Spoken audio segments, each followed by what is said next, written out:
Не, това не е афиш от театрална постановка. Този своеобразен спектакъл бе чакан на стадион Българска армия близо 3 месеца. И накрая минал през много перипетии, Годов все пак се появи в Борисовата градина. Тогава, когато вече червените привърженици почти бяха загубили надежда да го видят. Такъв изглеждаше финала на Одисеята с картотекирането на новите попълнения в ЦСКА. Почти 100 дни трябваше да чакат Генчо Симеонов, Георги Антонов, Георги Кьосев, Иво Тренчев, Пламен Крумов, Иван Литера и Саша Мъркич, за да могат да облекат червената фанелка и в шампионатен матч от Родното първенство. Около 7000 зрители на стадион Българска армия също станаха свидетели на знаменателното събитие.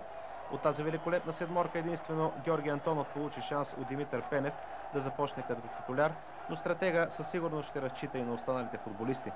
От тях Генчо Симеонов и Кьосев се появиха в игра през второто полувреме, а сърбите Литера и Мъркич не бяха в групата поради контузии. Та именно в такъв неудобен за тях момент футболистите на Олимпик Берое трябваше да гастролират на стадион Българска армия.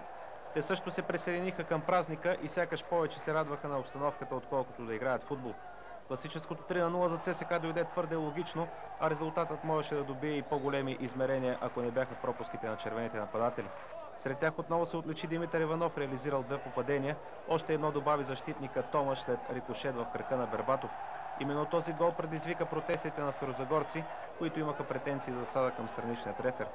Димитър Иванов пропусна да запише първия си хет-трик, а Бербатов бе малко поуморен след дебюта си с националната фанелка.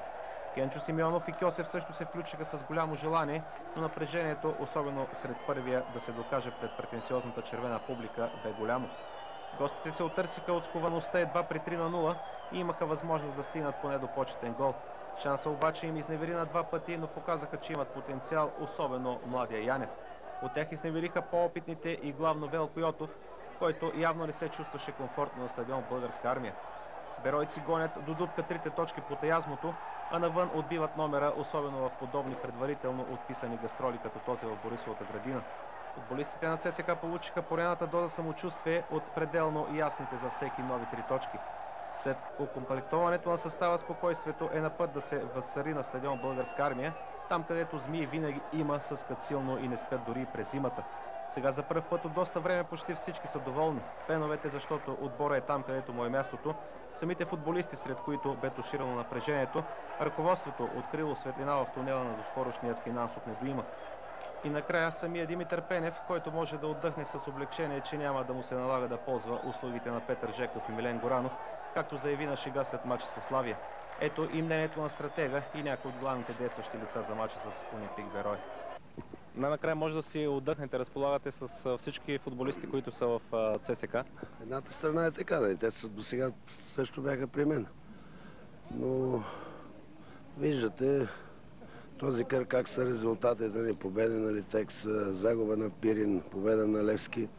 За нас всеки един матч е сериозен. И смятам, че няма отдъхване, има по-сериозна работа, тъй като новите състезатели, те не са за първи ден при нас. Има какво от тях да се изисква и те самите има какво още да дадат да защитат себе си като качество, което ние сме преценили, че те заслужават да бъдат в ЦСКА. От друга страна става голяма конкуренция. Това не може да не ви радва, но сега разполагате само с 16 души. Беше ви по-лесно да определите старта от един стърк? Лесно или трудно. Аз смятам, че добрите отбори европейски не са по-малко от нас.